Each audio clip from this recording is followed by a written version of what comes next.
ఈ చల్లటి క్లైమేట్‌లో hot chocolate వింటుంటేనే ఎంత బావుందో కదా!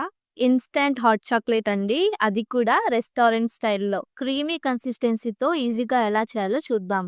ముందుగా బౌల్‌లోకి అర లీటర్ చిక్కటి పాలను తీసుకోవాలి. పాలు ఒక పొంగొచ్చాక అందులోంచి హాఫ్ కప్ పాలను తీసుకొని 2 టేబుల్ స్పూన్ల కార్న్ ఫ్లోర్ వేసుకొని కలుపుకొని పక్కనుంచుకోవాలి.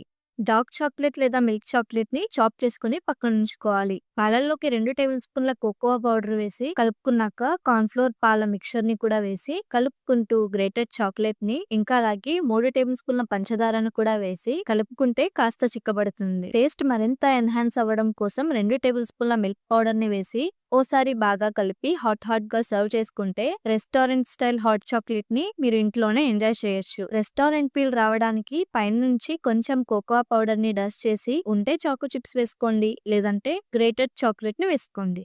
అండ్ ఈ రెసిపీ గనుక మీకు నచ్చినట్లయితే మన ఛానల్‌ని సబ్స్క్రైబ్ చేసుకోవడం మాత్రం మర్చిపోకండి.